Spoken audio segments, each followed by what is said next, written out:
Vamos identificar os sabotadores internos e vamos aprender como enfrentá-los e derrotá-los. Volto a dizer, tem um grupo de pessoas que já perdeu a capacidade de sonhar, sonhar no sentido de elaborar projetos, de construir projetos. Mas tem aqueles que constroem projetos e vão construindo, mas ou não tiram o projeto do plano, ou vão abandonando o projeto e criando outro. Abandona um, cria outro, abandona um, cria outro, abandona um, cria outro. Se você ainda não tem nenhum projeto, você pode estar na melhor situação possível de todo o grupo. Por quê? Porque você ainda pode escolher, dentre uma gama de coisas, algo para realizar. Mas eu volto à pergunta inicial.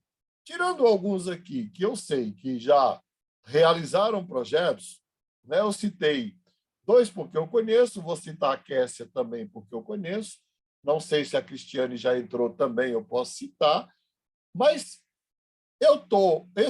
essa aula depois vai para a internet, outros vão assistir lá, e eu não sei quantos já realizaram, ou quantos não realizaram, ou quantos foram deixando os projetos pelo caminho, ou não estão satisfeitos com os projetos que estão desenvolvendo hoje.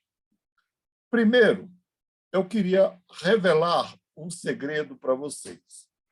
Vocês sabem qual é o estado desejado, natural e mais procurado pela mente humana?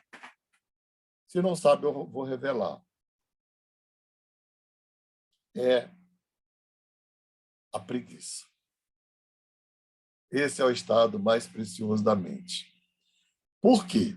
A mente, ela consome 20% de toda a energia que o corpo produz. Veja bem, um único órgão consome 20% de toda a energia que o corpo produz. Daí que o estado desejável da mente é a caixinha do nada. Nossa, como é bom ficar sem fazer nada, não é? Isso aí é precioso demais. Pois bem, só existe uma forma de colocar a mente em movimento, só tem uma. Só tem uma forma de colocar a mente em movimento. Sabe qual é?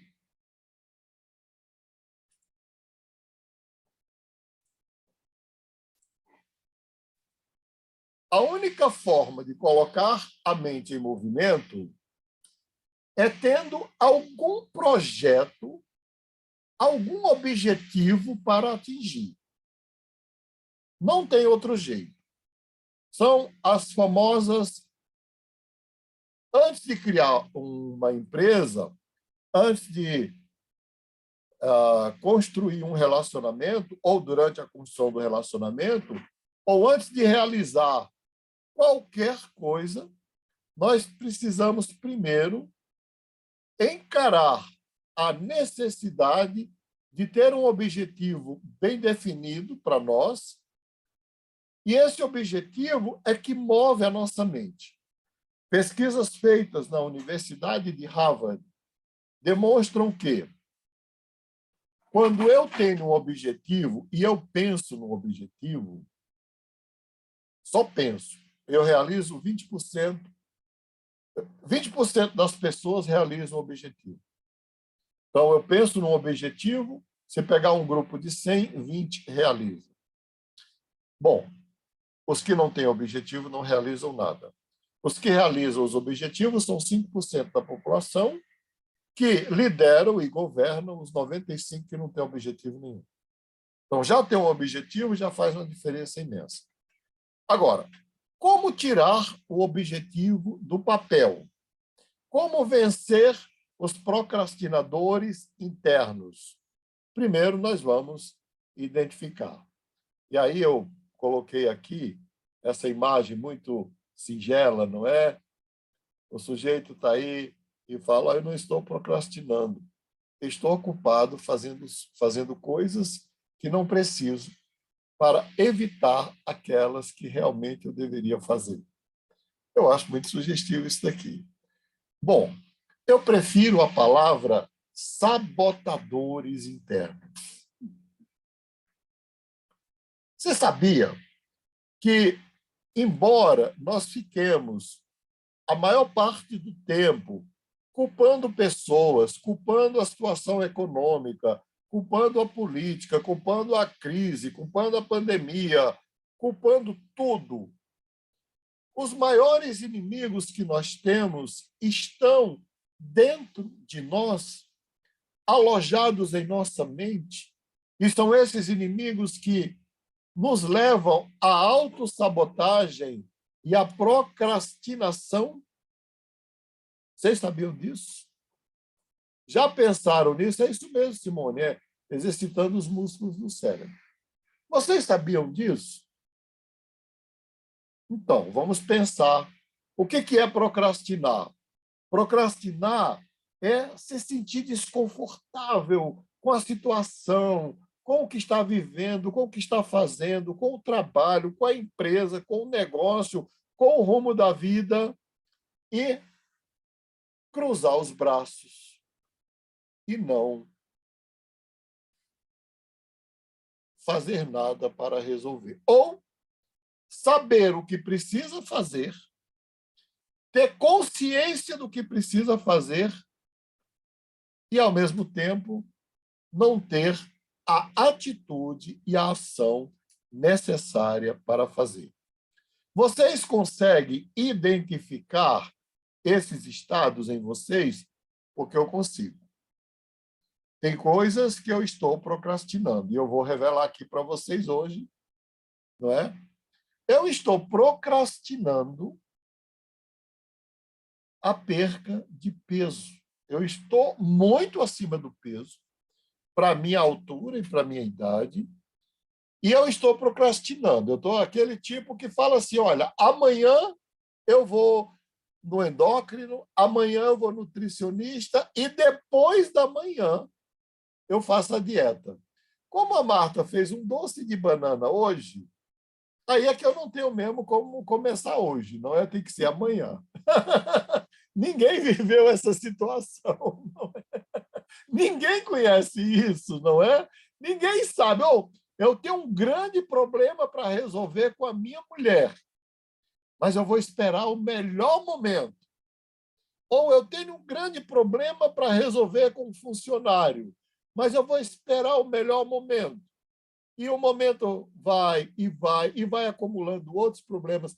Ou então, assim, eu tenho um grande problema com o fornecedor ou com o cliente, mas eu vou deixar para depois do feriado de abril, porque aí, depois do carnaval, ele vem de cabeça fresca, e eu também venho de cabeça fresca, aí a gente se...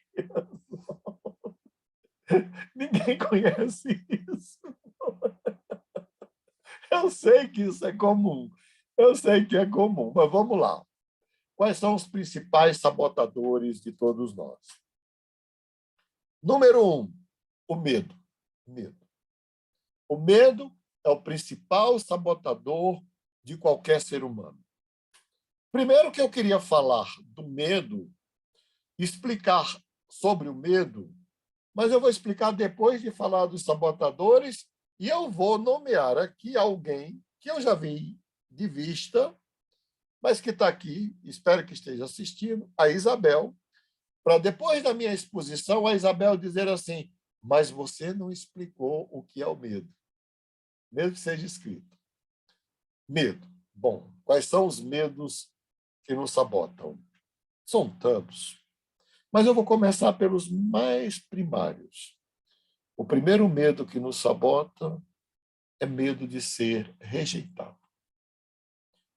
Nós temos uma necessidade tão grande de sermos aceitos e de pertencermos a alguém ou a um grupo que é igual comer, beber e dormir.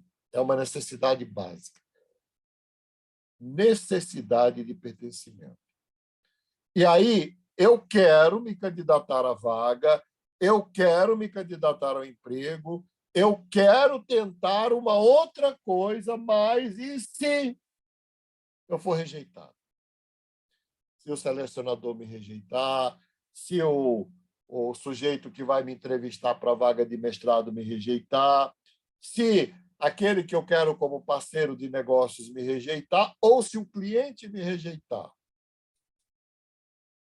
O medo da rejeição, ele é intrínseco a nós, mas ele é muito mais profundo em pessoas que passaram pela experiência de abandono. E aí, quando você tem um pai e uma mãe que passaram pela experiência de abandono, você pode mergulhar num medo transgeracional. Transgeracional. Espero que faça sentido para vocês.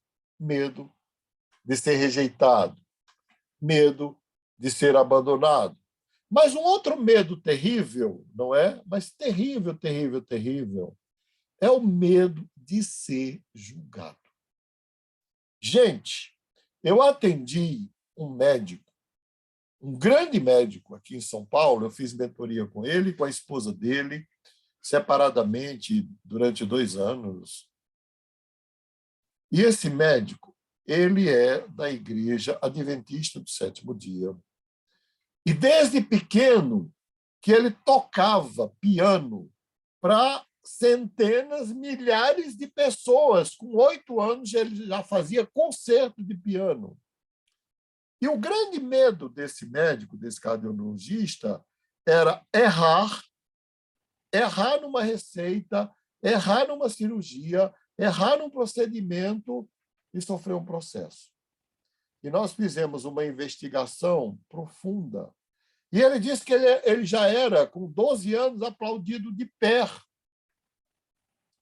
Mas tinha um ancião da igreja, que também era músico, que esperava terminar o concerto para dizer: olha, você errou aqui, aqui, aqui e aqui.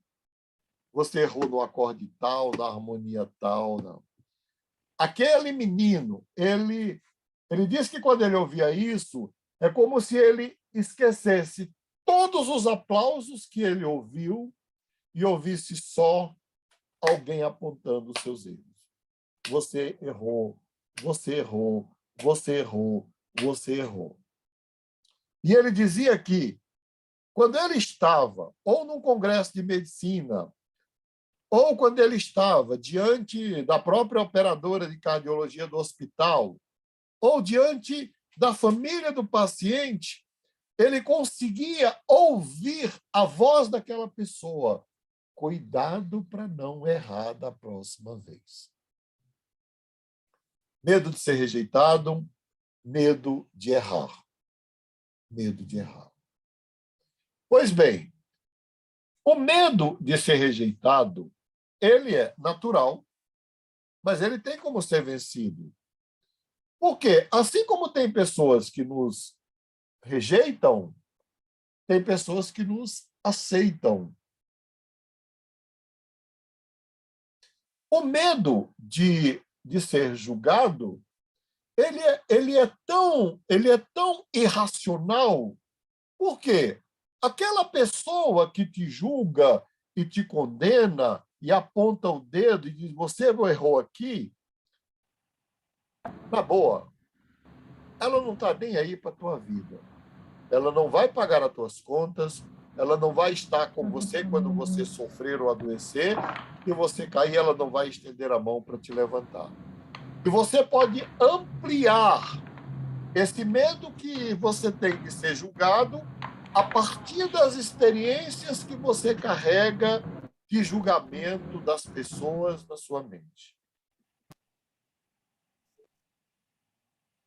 Eu sempre penso, quando alguém me julga, se for alguém que me conhece e me dá um feedback, eu sento e avalio o feedback que essa pessoa me deu para ver se ela tem razão.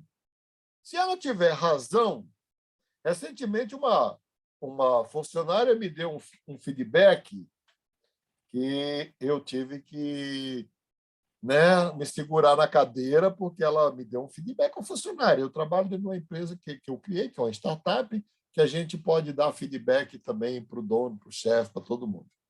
Não é só o funcionário que recebe, eu também recebo. Mas ela estava certa. E ela estava me dando um feedback preocupada com a empresa e com os funcionários da empresa. Mas se alguém que eu nunca vi chegar para mim e disser o que ele quiser sobre mim, você acha que o que ele disser sobre mim tem algum peso sobre mim? Não tem. Não tem. E você acha que eu vou ficar de olhos fechados e pensar, e se de repente alguém me julgar aqui, né? Esse carinha cearense, com 65 anos de idade, cria um negócio desse, agora se metido a besta, né? E senta aqui para ensinar a gente. Ele acha que ele é o quê? Você acha que se alguém pensar isso de mim vai mudar alguma coisa em mim? Não vai. Eu vou dormir do mesmo jeito. Até se falar aqui também não vai mudar nada, porque eu sei exatamente o que eu estou fazendo aqui. Medo de ser rejeitado, medo de ser julgado. Espero que no checklist você não tenha nenhum desses. Terceiro medo, medo de errar. Gente, as pessoas morrem de medo de errar. Se disser assim, você tem uma entrevista de emprego, nossa, tem gente que dá frio na barriga, que passa mal, que sua frio, que gagueja, que tem até desinteria, não é? Bom, vai enfrentar uma situação nova, vai fazer algo novo. Ah, trava tudo. Trava tudo. Até o encontro, né?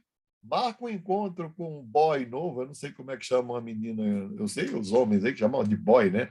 Um boy novo no pedaço. Nossa, o medo já toma conta, né? Toma conta. Ou fica paralisado pelo medo, porque medo paralisa. Nós vamos ver depois que a Isabel me lembrar. Eu esqueci, não, Isabel. Sabe o que eu aprendi com a ciência? Que quando eu erro, eu estou falando de errar mesmo, seja em que área da minha vida for, e eu reconheço o meu erro, eu aprendi uma forma pela qual ou com a qual eu não devo chegar onde eu quero. Então, o cientista, e eu sou um cientista, modéstia à parte, ele não trabalha com a ideia de erro, ele trabalha com a ideia de diminuição da margem de erro. Ele não trabalha com a ideia de que eu fracassei, e agora? Eu errei, e agora? Se você errou, você já sabe um caminho pelo qual você não deve trilhar novamente, porque você vai chegar ao mesmo lugar. Agora, se você erra e repete o mesmo processo, e repete o mesmo processo, e repete o mesmo processo, eu espero não lhe ofender, mas eu digo para os grandes executivos a quem eu dou mentoria, se você faz a mesma coisa do mesmo jeito e espera um resultado diferente, você pode parecer um completo idiota.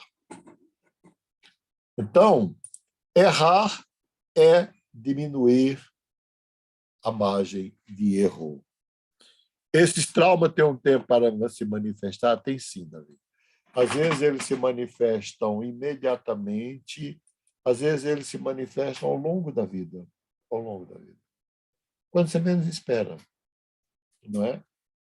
Mas tem como resolver. Então, vamos lá. Diminuindo a margem de erro. Escreve aí. Errar também serve para diminuir a margem de erro.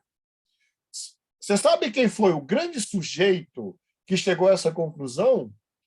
O Thomas Alva Edison, o criador da lâmpada.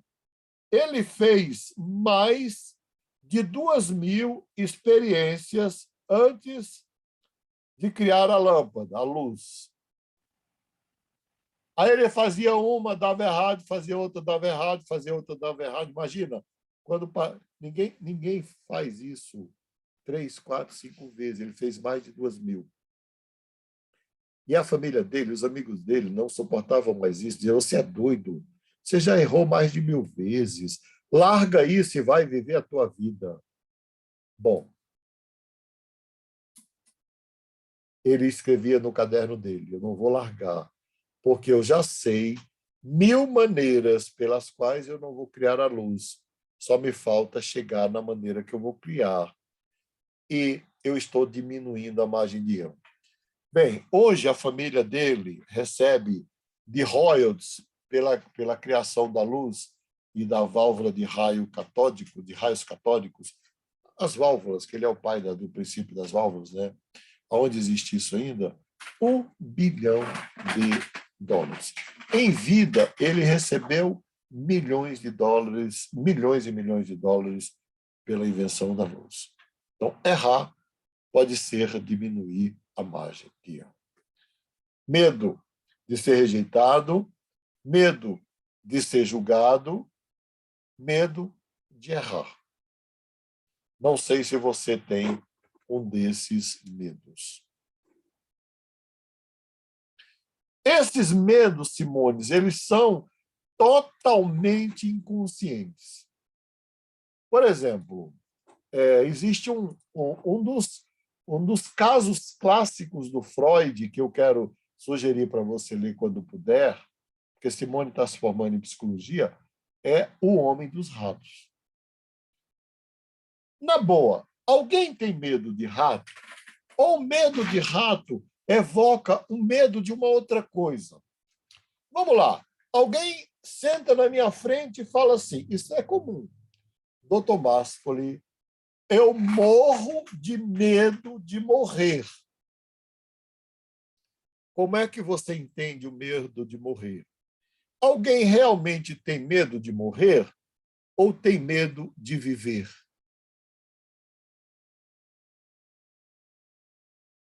Tem medo de viver. É que se disser que tem medo de viver, ninguém vai aceitar. Mas se disser tem medo de morrer, tem gente que vai até ficar com pena, com dó. Então, o nosso inconsciente ele vai transformando as coisas para que o impacto na consciência seja menor, não é? Então, o medo muitas vezes tem uma raiz inconsciente. Medo de ser rejeitado, né? Medo de errar, medo de ser julgado, medo de fracassar. Eu acho que fracassar é diferente de errar. Bem, fracassar é quando você faz tudo certo e dá tudo errado. É fracassar. Não é quando você está tentando fazer e não dá certo. Não é quando você está tentando acertar e não acerta. Fracassar é quando você faz tudo certo e dá errado.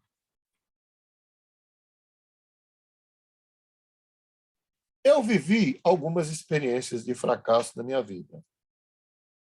A primeira delas foi na Marinha de Guerra. Eu entrei na escola da Marinha, na escola de aprendiz, estudei, me dediquei, não é? Tirei o primeiro lugar na escola, ganhei uma medalha, o Prêmio Marcílio Dias. E aí, quando eu embarquei no navio transporte de tropas Ari Parreiras, eu descobri que se eu seguisse por ali, eu não chegaria onde eu queria, que era ser um cientista e um escritor. E já tinham se passado 4 anos. E aí eu, ingenuamente, pedi demissão da Marinha e fui informado que, se eu saísse, eu teria que pagar os 3 anos de curso que eu tinha feito naquela época, era 3 anos, ou eu teria que servir mais 3 anos para pagar o curso. E eu fiquei mais 3 anos viajando. Eu fui privilegiado, porque eu viajei os portos do Brasil todo. Todos os portos que tinha no Brasil na época eu viajei. E até a Argentina. Mas a sensação de que eu tinha fracassado na minha escolha. Mas também, gente, eu fiz essa escolha com 16 anos de idade. Não é? Os jovens são levados a escolher cada vez mais cedo. Só que eu tenho uma característica que meus filhos herdaram. Se eu descubro que aquele não é o caminho certo, para mim, o caminho que pulsa e bate meu coração, o que vocês acham que eu faço? Eu vou embora. Eu era ordenança de um almirante, que é um secretário de um almirante, almirante Stanislau Façanha Sobrinho, e falei, eu quero a minha demissão, a minha baixa, porque aqui não é o meu lugar.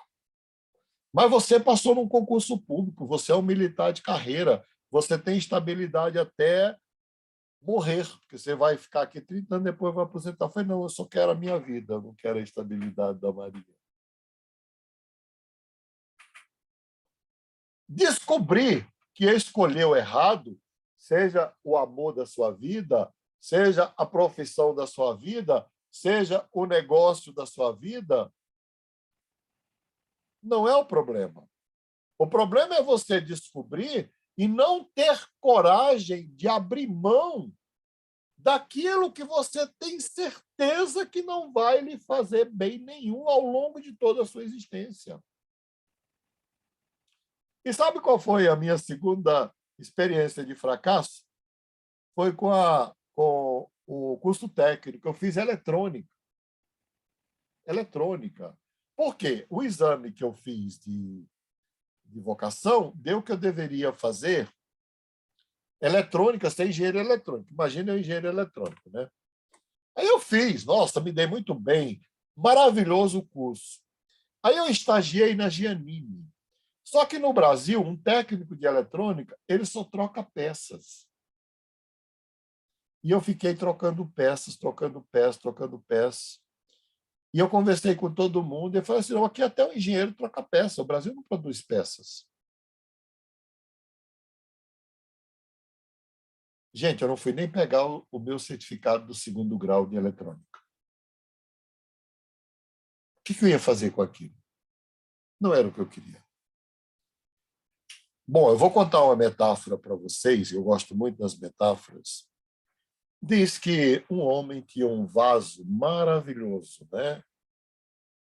Um vaso que cabia à mão de uma criança ali, ele tinha uma criança de 2 anos e caiu dentro do vaso uma... O vaso custava $50.000, daquelas dinastias chinesas, que eu não sei pronunciar o nome, né? Aí a criança, caiu $1 dentro do vaso, a criança pôs a mão dentro do vaso, pegou o dólar e fechou a mão, 2 anos. E não abria a mão. E ficou aquela coisa, passou 1 hora, 2 horas, a criança chorando de fome, mas não abria a mão, porque o pai tinha dado a moeda para ela. Aí chegaram à conclusão que tinha que quebrar o vaso. Aí a avó da criança chegou e falou assim, trouxe $3, moeda de dólares, na época da moeda de dólares, trouxe $3 e falou, se nenê abrir a mão, além da moeda que está no vaso, vai ganhar mais 3. O neném abriu a mão e tirou a mão.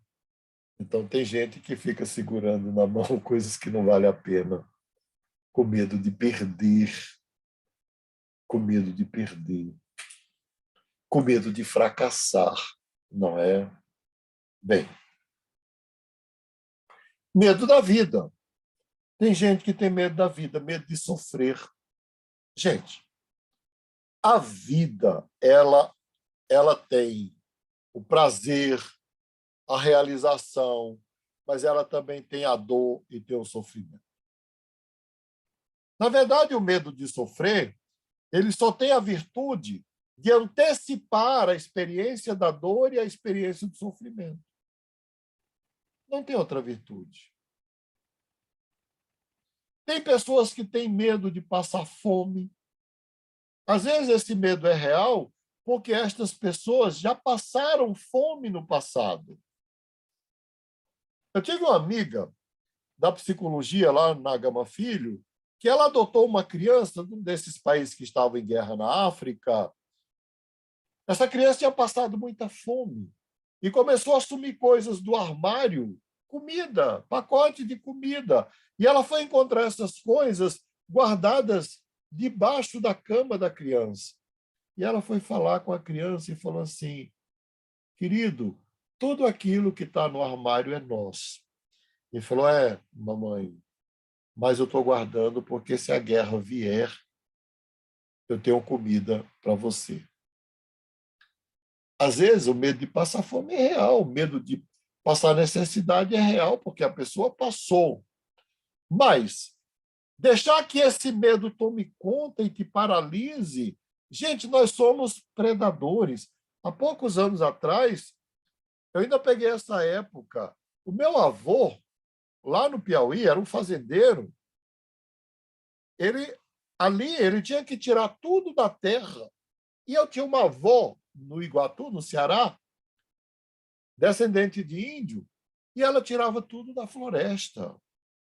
E eu vou contar uma metáfora para vocês, que é dos índios, não é? Dos tribos os tupis.